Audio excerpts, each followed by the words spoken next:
Hello and welcome to the Live the Dream Challenge, everyone. It's so excited to have you.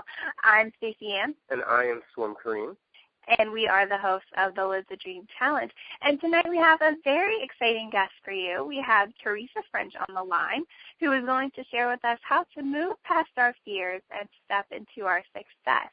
Tonight she'll be sharing how to crush the paralyzing effects of fear by changing your internal narrative. She's also going to share why resilience is the arch nemesis of fear and 3 skills to build your resilience tank.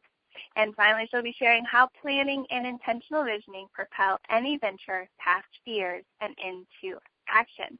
So before we get started, just a little bit of housekeeping. So, of course, you can meet with us in the group. It's facebook.com/group/live-the-dream-challenge. We invite you to post your questions for Theresa in the group, as well as your homework that you're going to be completing for this call. So thank you again for joining us, and we are so excited to get started. So tonight we have Theresa French, who is a certified life strategy and resilience coach who specializes in the area of building healthy, life-fulfilling relationships, starting with the relationship you have with yourself. She is a graduate of Iowa State University with a bachelor's degree and a minor in psychology. She is a member of the National Association of Relationship and Marriage Educators, as well as the founder and executive director of the International Coach and Mentor Network. So we couldn't be more excited to have Theresa here to share with us how to move past our fears and step into our success. So without further ado, welcome to the call, Theresa. Well, thank you so much. I'm very, very excited to be here. There's one thing that I love talking about, and that is personal development, and fear affects us all. So I'm really excited to share the information that I have for all of you today. Oh, awesome. Well, we will not waste any time. I know we have a lot of questions planned for you, so I'm just going to jump right in. So, Theresa, tonight's talk is all about moving past your fears and stepping into success. So as new business owners, we harbor a lot of personal fears. So before we start talking about specific strategies to overcome these fears, can you take a few minutes to share with us different types of fears that we as entrepreneurs tend to hold on to that are holding us back from success?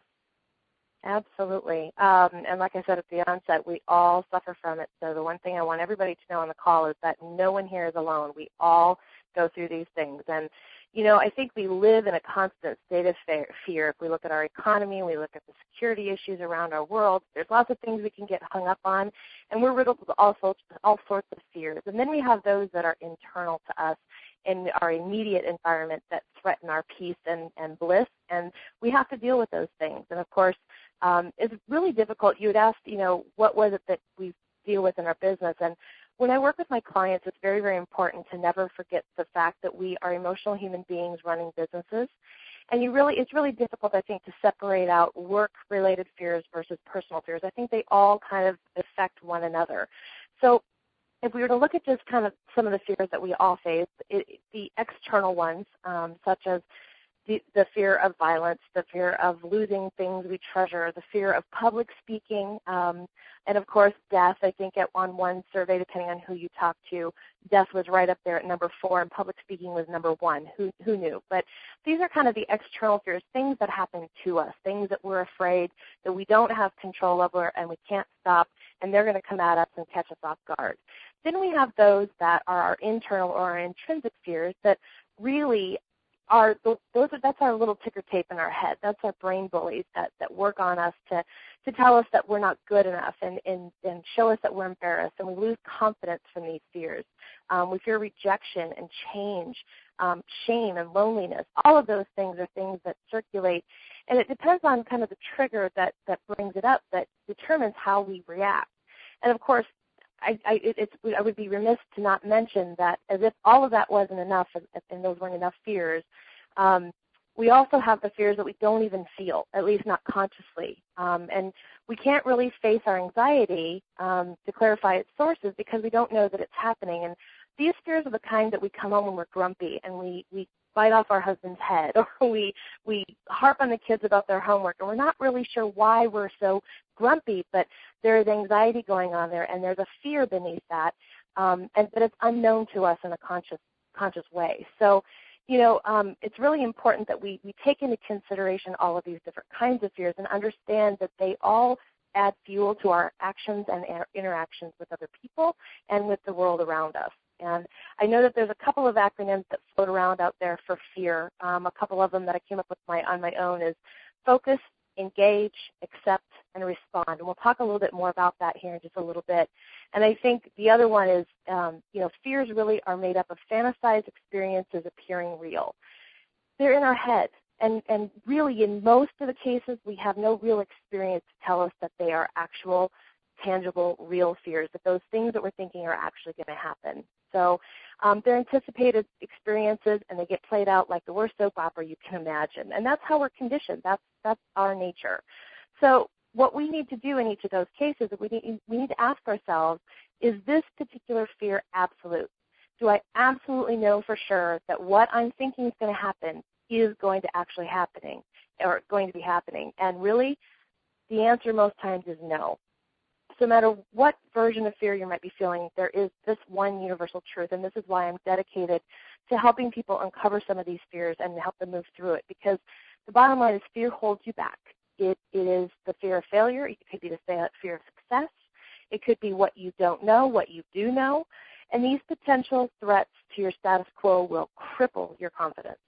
It adds unavoidable, unknown, unfamiliar fear, and it keeps you from realizing your dreams. And of course, as you know, in order to fully realize your dreams, you must learn how to confront those fears, dissect them a little bit, and then overrule them. Everything in life that you want is absolutely on the other side of fear, and it sits conveniently right outside your comfort zone. I tell my clients this all the time. Are you ready to reach for it? And so I would ask anybody on the call tonight to really think about, when it comes to your success and your future, are you really ready to reach and stretch for it? Okay. Oh, go ahead. Oh. Hey, Theresa. Yeah. No, thank you for that answer. I'm looking here and I'm like, it sounds like, we got to be able to focus, kind of engage, accept it, and then respond to it. And I think those are some really, really big actions, because I think sometimes we'll focus in on one or two or maybe even three aspects. But I like what you're saying with all four there. We kind of focus. And notice that I said respond, not react. And we're going to talk about reactions here in just a little bit. All right. Perfect. I'm sitting here, I'm listening to you, and I'm like, I'm thinking to myself, I'm like, there's got to be some great examples out there. Because I know for a lot of people, sometimes the best way to learn is by hearing about other people's experiences. So, I was wondering, could you share with us a time in your own business building experience where you were paralyzed by fear and how you overcame it and stepped up into your success? Or maybe you have a friend that you'd like to talk about. Oh, as much as I would love to put this off on a friend having this problem, I have been the culprit and victim. So I think in the world of entrepreneurs and in the state of building businesses, we are all paralyzed by fear at some point. And I've actually started several businesses, and I haven't, everyone is fearful of failing, and I'm here to tell you, you do survive. I've started several, and I suppose you could say that I haven't really succeeded by the world standards, because I haven't sold any of them for $1 million. I'm not rich by any means. So, but I think the intrinsic benefits of what I've done are what I've taken away, and I have absolutely found myself in those endeavors. I think what really, and I'll go into some details of the actual details of it, but I want the main theme that I want everyone to really, really accept and really drink in is the fact that to fight fear, you have to use action. You have to push forward and challenge the things that look like roadblocks. Walk up to them, touch them, beat them, ask questions, get input, and then once you've determined it's not so big after all, kick it down and keep going. And it really is about action, stepping forward and keeping busy. And, I think the other key is staying curious. For me, it really came down to being very, very curious and allowing myself to be a learner and taking myself out of the out of the position of being the expert for a change. And so just to give you a little background on this story, I went to college and studied marketing and sales and have a minor in psychology. And long story short, I ended up opening a full-service photography studio in Minnesota in 1999. And unfortunately, after 6 very short years, I experienced an immense amount of burnout, and almost a failed marriage, unfortunately. And I ended up closing that business in 2005. So there marks my first failure, or at least at the time, that's what it felt like. And at the time, my biggest fear was just that, was forever going down in the history books as a complete failure. Hearing, the chick just couldn't handle it. She couldn't hack it. She couldn't make it work. And so I spent about a year in a very deep depression, held up in my home, afraid to go anywhere because I lived in a small town. And you would walk out and people would look at you and they would ask you questions and they would tell you the rumors they're hearing and ask you to dispel them. And everybody knew me and everybody knew what I was going through. So, and anybody who knows me now, and even back then, to be held up in my home was not me. I'm a bubbly, outgoing, full of energy kind of girl, and this just really knocked me off of my foundation. But after about 9 months of living in sweatpants, of course, and really not taking good care of myself, I decided enough was enough, and I got really curious, and I asked the question, what else could I do? What else could I be good at? Because I spent 9 months being afraid that I wasn't good at anything else. If I wasn't a photographer, I was nothing. There was nothing else in the world I wanted to do, so why even try? And one thing led to another, and in March of 2006, I started a new business. And I'm an entrepreneur at heart, so that's not too much of a surprise, but I created Crosslight Promotion, and of all things, became a booking agent for Christian indie artists. Now, you have to know that I didn't know the first thing about the music business, and I didn't know the first thing about singers or songwriters, but I learned. I got really curious about the business. I walked right up to it. I talked to the artists. I found out their pain points. And by the way, they hate selling themselves and booking, like most businesses, I think. But what I did is I put action to it, and I investigated. I bought a couple of courses on music law, contracts, and music promotion. And in a lot of ways, I just faked it till I made it. I mean, unfortunately, I didn't make a lot of it, meaning the money, because there is really no money in booking indie artists. But I learned a lot, and I kept myself busy. And the other thing that I did is I celebrated the small wins and the small successes along the way. I celebrated the fact that I was learning something new and I was meeting new people. And I didn't put my first sense of success into whether or not I booked anyone. I put it into the fact that I was learning and I was out of my sweatpants after 9 months. So while I was scared to death, I attended my first live conference and standing there, at the time feeling like I was pretending to be a booking agent. But I faked it till I made it, and I stayed busy, and I just kept networking, and I just kept pushing through it. And every conversation I would have, I would wonder to myself, they're going to find out that I'm a phony. They're going to find out that I really don't have that much experience. And what happened was they trusted me. I got experience, and then one led to another. And I did end up selling that business. I had about 9 artists that I was looking for full-time. Didn't make a lot of money on that endeavor, but I built it, I sold it, and I walked away from that feeling very proud and feeling very, very proud of myself that I pushed through that fear. And I think everybody has to do that. And I think to do that is to be curious and meet it with action and meet it with curiosity. Just knock over the wall. Yeah, that's a fantastic story about, defeat, sort of like having to close your business, but then getting right back up and having to overcome, I think, double fear, because you already know what it feels like to, and I don't want to say fail, because I don't think your first business was a failure, just because it didn't end in this wild success doesn't mean it was a failure, but, you know the fear of knowing how a business can not go as successful as you want it to go, but then you got over that fear, and then you stepped into another challenge as well and overcame that fear. So I think that's a really awesome example. So I just want to add just one quick thing to what you just said. I think the other part, because failure for businesses, for small businesses, the failure rate tends to be very high within the first year and definitely within the first 5 years, that it is a very common fear that entrepreneurs have. And I think at the end of the day, what we have to be ready for is to take responsibility for when we fail, but not that it knocks us off our foundation, but to look at it and say, what can I learn from this and what can I bring forward and to as a lesson, as help for other people, how can I make this a positive thing? And one of the things that I will say, while I personally was not a failure, because that was something very, very key that I needed to learn, I as a person was not a failure. I did fail to manage my business appropriately that I would be sustainable in the long run. And that I have to take responsibility because it was up to me. But I as a person am not a failure. And when we fail, we have to realize that there are skills and tactics and decisions that we make that lead to success or failure, and we have to take responsibility for both, but never the personal responsibility as if me as a person is bad or is a failure in the world. And that's really, really important. Yeah, that's definitely a good point. You're not a failure. You're not a failure. Thank you for making that distinction. Okay, so Theresa, relating your own story to our challengers, how can they crush the paralyzing effects of fear? You know, I don't know that it's something that can be conquered or eliminated. Regardless of all the catchy headlines that you see out there for different programs and things like that, unfortunately, fear is just a natural part of our human makeup, and to expect it to go away completely really is kind of setting ourselves up for an expectation that will never, ever be fulfilled.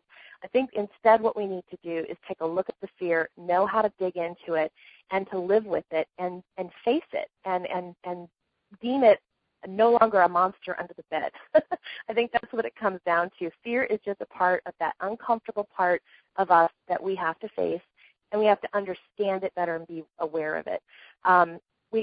Pay close attention to it because fear really is a message. And most of us experience it as kind of a stop sign or a flashing red light that says, danger, danger, danger, Will Robinson. And for those of you on the call, I just dated myself, I think. But I know but seriously, yeah. But seriously, we need to stop and spend some time decoding that signal, and not just assuming that it's a stop sign. It might be a warning sign, but it isn't necessarily a stop sign, and it deserves consideration. And what is the actual nature of the danger? What is it? Past? Is it present? Is it real or imagined?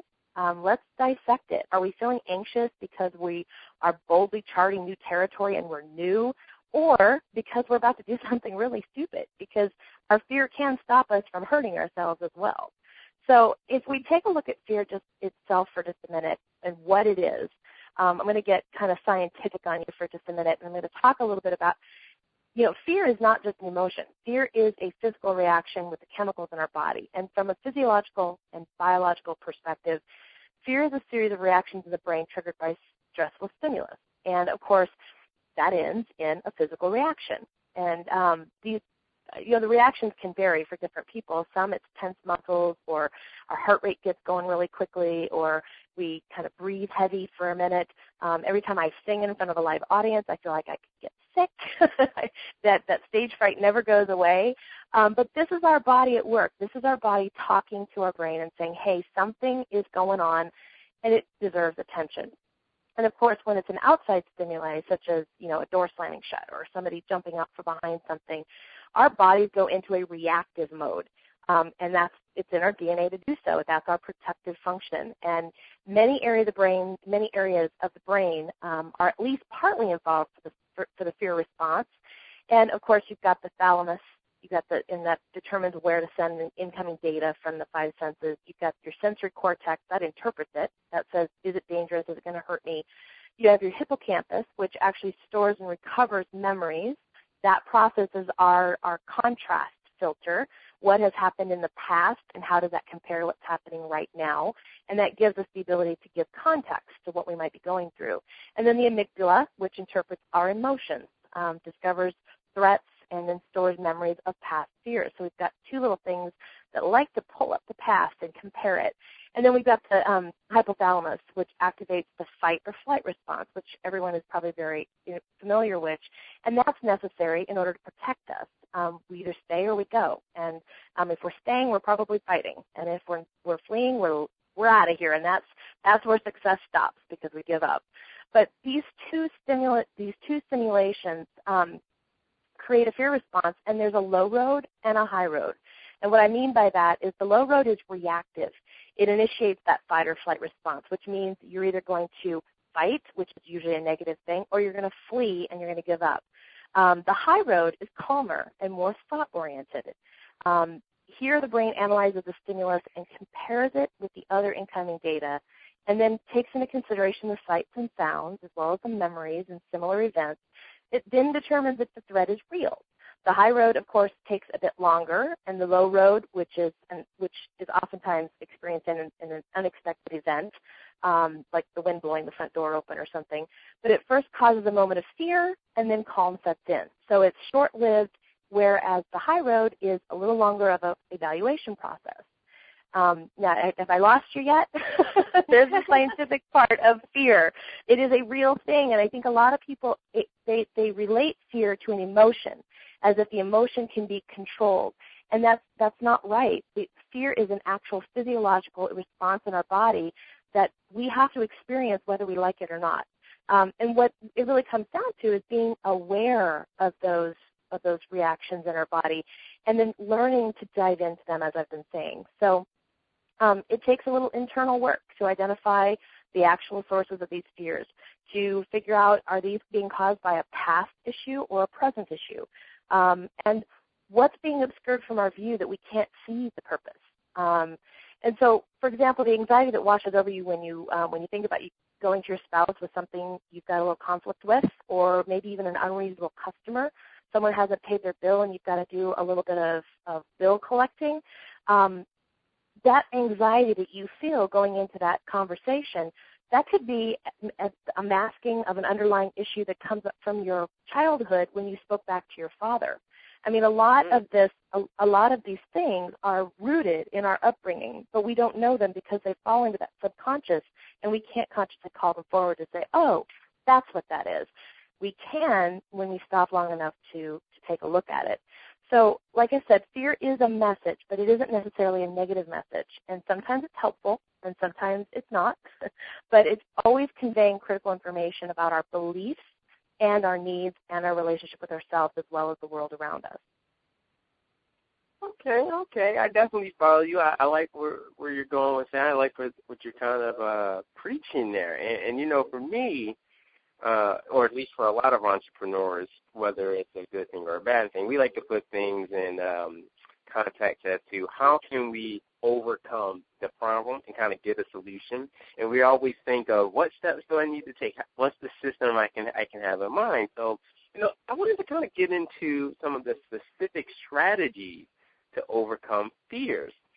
So, you know, in your training, you talk about a lot about resilience and the arch nemesis of fear. Can you talk more about this and give our challengers 3 skills that they can use to build up what you like to call your resilience tank? Is that right? Yep, resilience tank, yep. I know you're going to explain what that is, obviously, because I'm super curious. I want to make sure I got it right.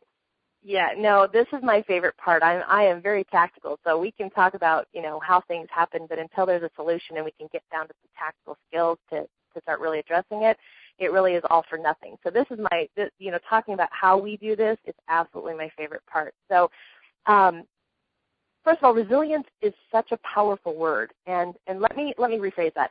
It's not a powerful word, it's an empowering word. And let's just talk about resilience and what it is just really quickly.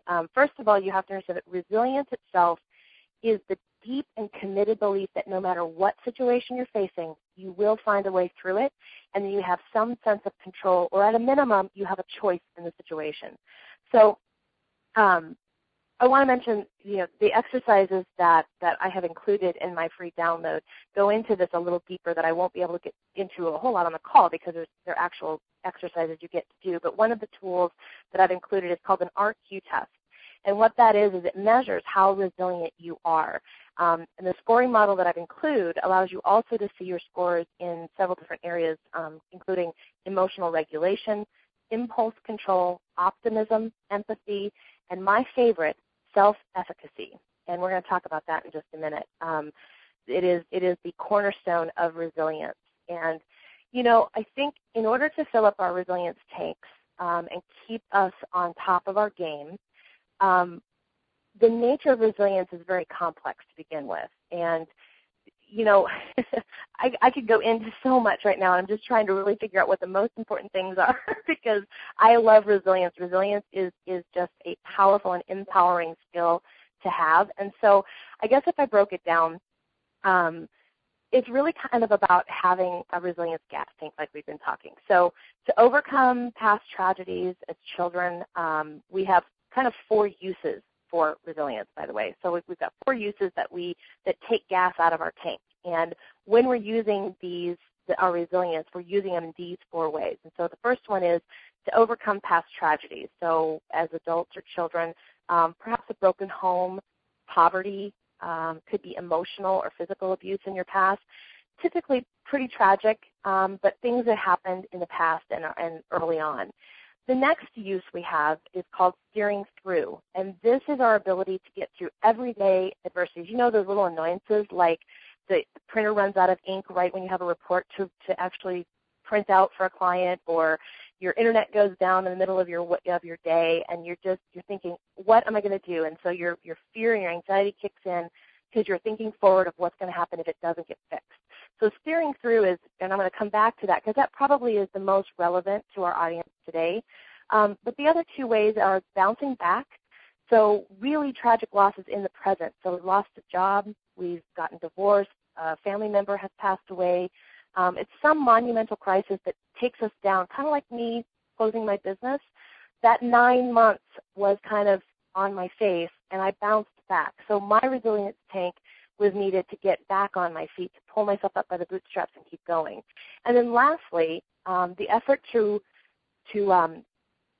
have a renewed meaning in life. So, and the example that I apply to this is actually my coaching. I've been in marketing for a really long time and have done a lot in the world of marketing and sales. And it's been the last year and a half that I have really decided that I needed new meaning to my life. And so my resilience today is now being used to reach out and to help others. And so, bearing the burden of their burdens and helping them through their issues and really getting into their stuff, my resilience keeps me not an arm's length, because I like to be very close to my clients in order to kind of walk up that hill with them, but it helps me to not personalize their issues and keep perspective for them. So in my current form, this last one, which is that reaching out, that's the other use. So I mentioned a second ago that for those of you here tonight, I think the most common and the most crucial skill at this point is your steering through ability. Adversities, of course, come at us every single day, and we have arguments with friends or spouses, silly customers who like to be really unreasonable and demanding. We have deadlines that get missed because of a late shipment. Lots of things that come at us, and life is rich in stress and hassle. And when your resilience tanks are full, you don't let these minor nuisances, there we go. You don't let the nuisances interfere with your productivity. It doesn't derail you.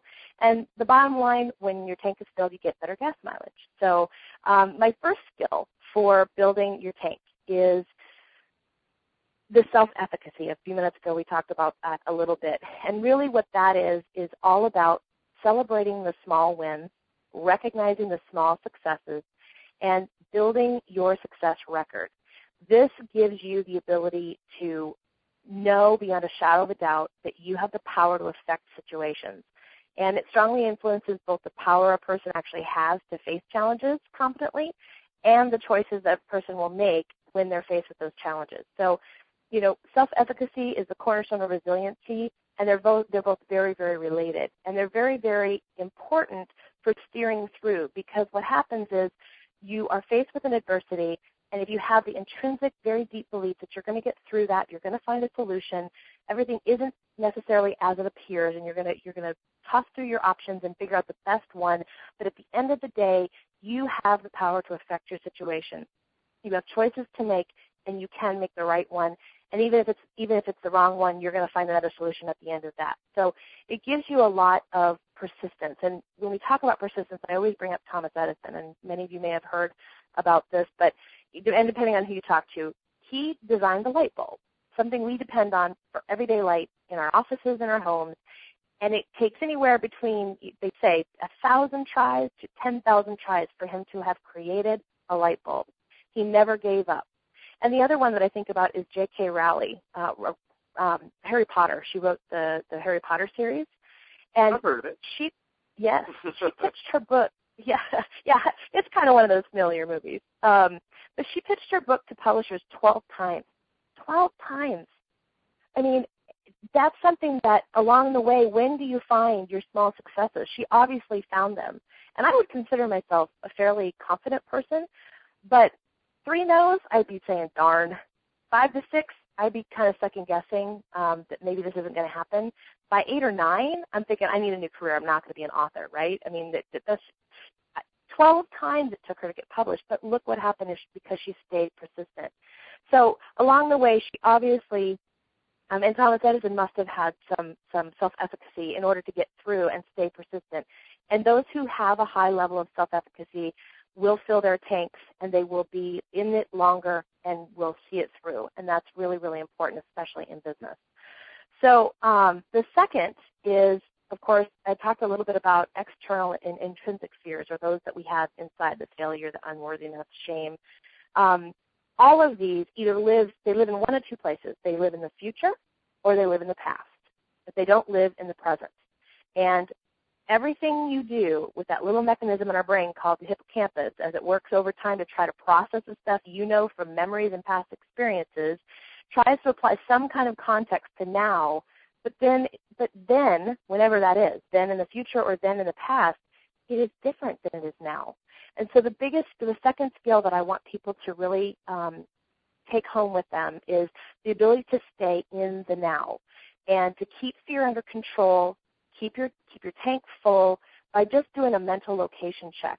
At the moment you're feeling fearful, ask yourself, where am I? Are you in the past with that fear? Are you in the future? And this is where the fantasized experience appearing real comes in. This is that ability to kind of try to see the future. We don't do a very good job of it, obviously.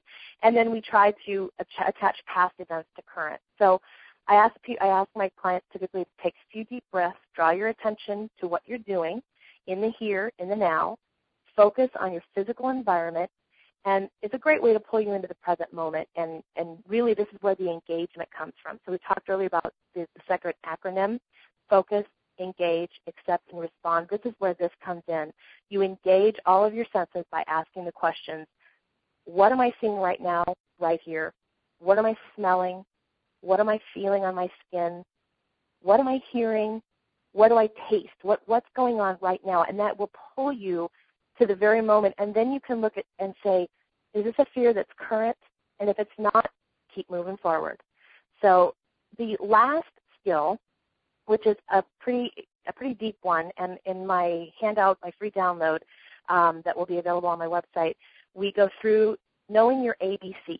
And so there is one kind of fear we need to pay particular attention to, and it's the fear we don't feel at all, which we talked about earlier. And we can't face our anxiety and clarify its sources if we don't take this time and be aware. So we look at the ABCs, and so A stands for adversity. What is it that pushes your buttons? Adversities are the events that predicate a reaction from us. They get us going. I think sometimes people call it getting your goat. Don't tell them where your goat's tied, right? So B is beliefs. These are in-the-moment ticker tape beliefs. It's the tapes we play in our head that says, we are worthy, we are not worthy. We are good at this, we're not good at this. If I do this, people are going to think I'm stupid. If I do this, people are going to think I'm brilliant. Whatever our belief system is intact. The C in the ABCs is emotional and behavioral consequences. What do we do and what do we feel in response to an adversity event? How do we react to it? Are we responding to it or are we reacting? And remember, reacting is the low road.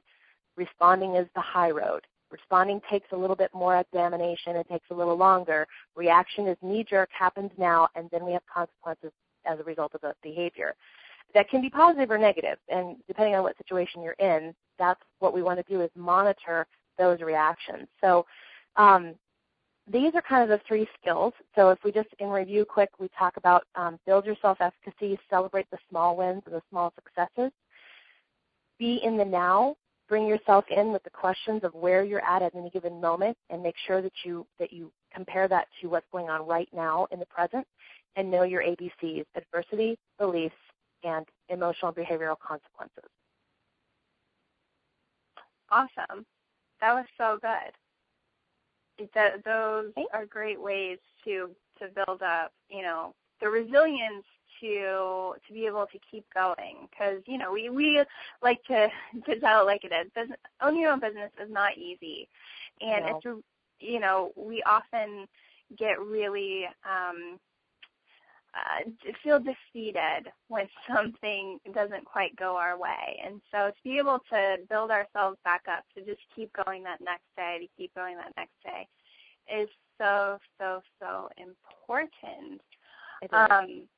Okay, so I have another question. So as our challengers will be moving forward with the business building process, both during this training and beyond, they will continually have to face new fears. So just because you get over one fear doesn't mean that you never have to face, another fear. There will be another one around the next corner. Oh, yeah. And we don't want to keep getting stuck and unable to reach the success we desire. So can you give us one strategy for how to overcome these fears as we continue to grow our business and step outside of our comfort zones? Absolutely. Well, first of all, it's the willingness to step outside the comfort zone. That's number one. But are you ready? I have 9 P's for you. 9 of them. Practice, 9 P's. practice. 9 P's. Practice, practice, practice. Persistence, persistence, persistence. And plan, plan, plan.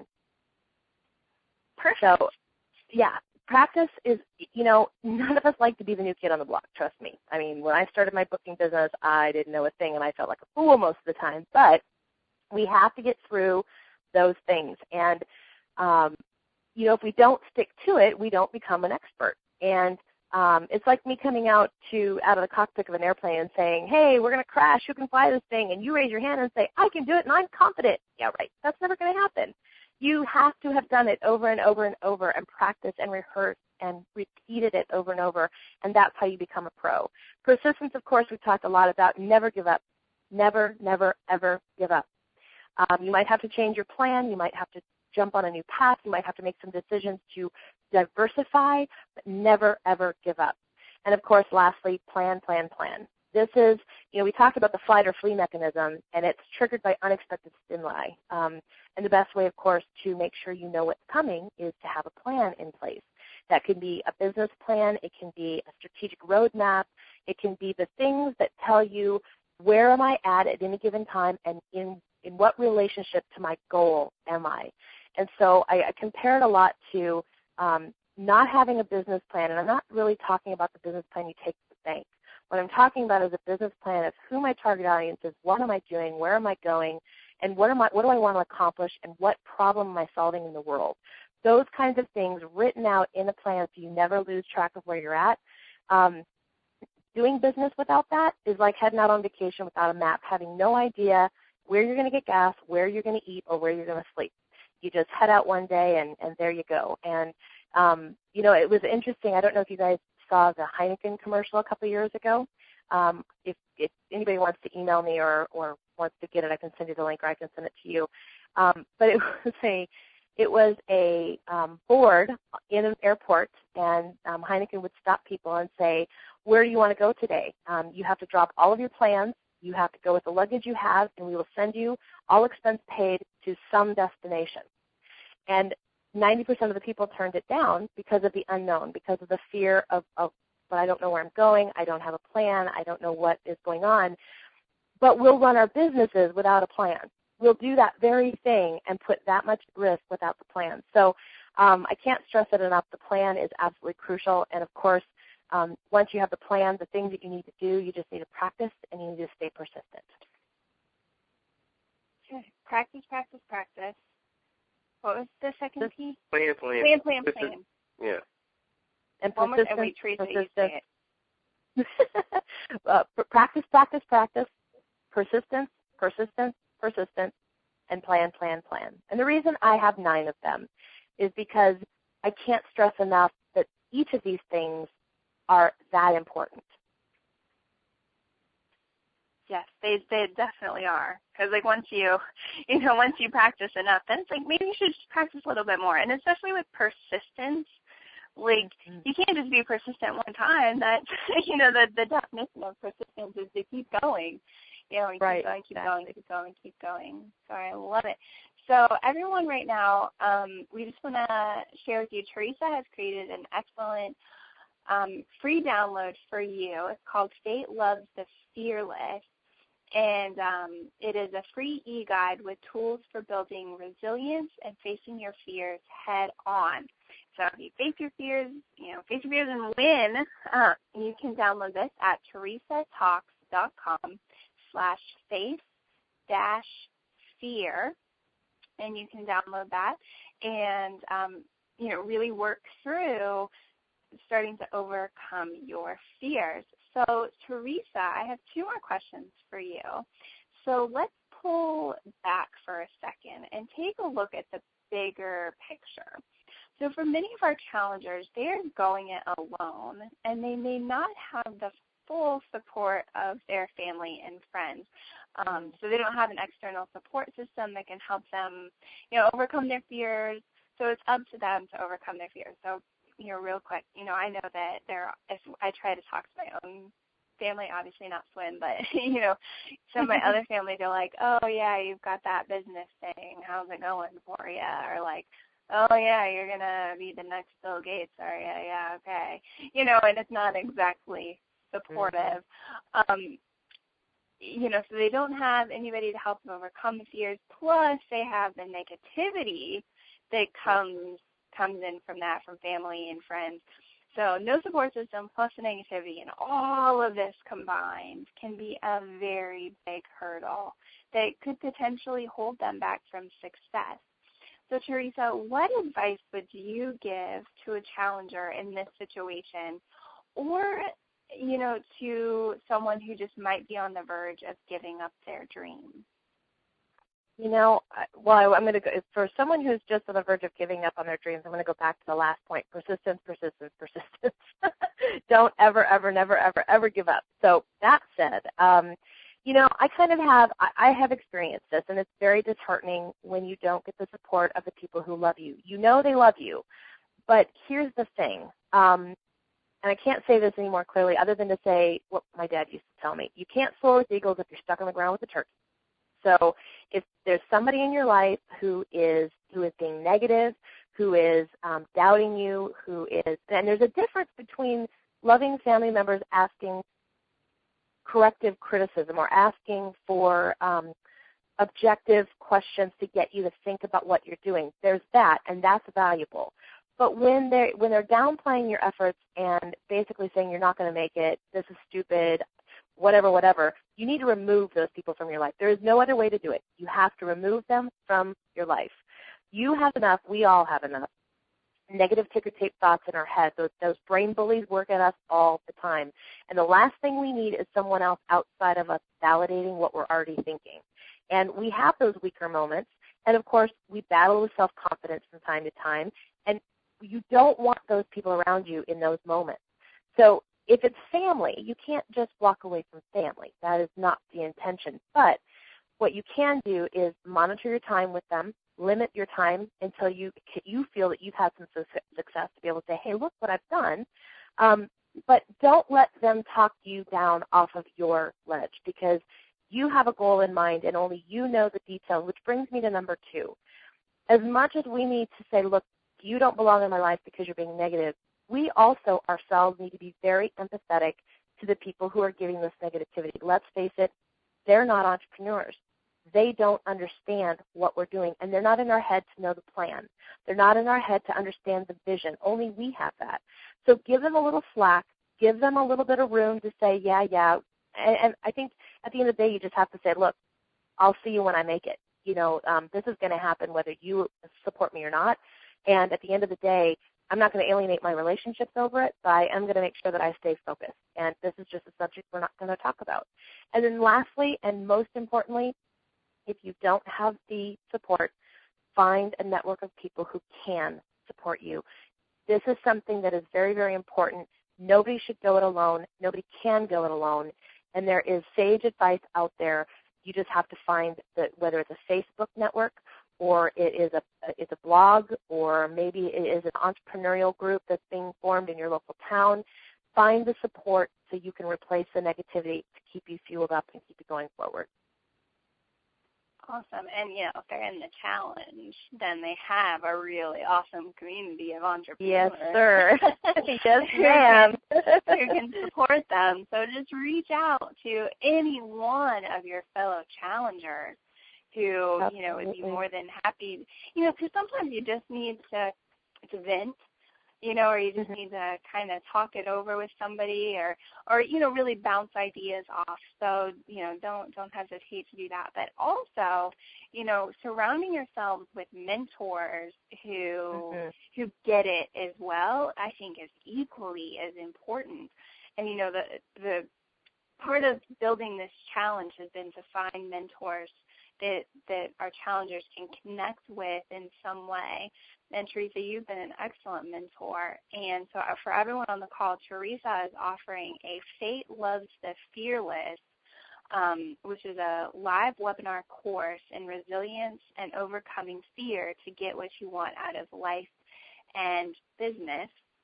And so Theresa is such an excellent mentor. So she is actually offering our challengers a special offer price for this event. So be sure to visit Theresa Talks, and that's Theresa, THERESA, talks.com and /fate-loves-the-fearless. And I'll also have that available in our resources worksheet as well, so you can just click right over to that. But I definitely invite you to check that out and see if it's something that would help you overcome some of these fears that you have that are really, stopping you from getting to success. Now, I know that Theresa shared her story with you, and I'm actually going to take 30 seconds, and I'm going to share my story with you.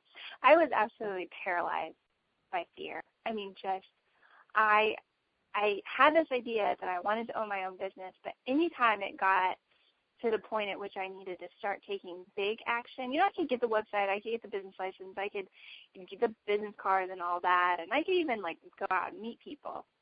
But when it came to the actual things that were going to build my business and to make me money, I was so crushed with this fear that people wouldn't like me, that they didn't want to work with me.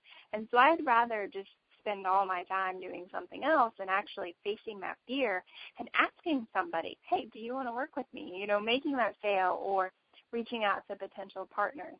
And so, I worked really hard for months to overcome that fear. And the second I had that very first breakthrough was the second that I got the idea for the Live the Dream Challenge, and 3 days later I had started working on it.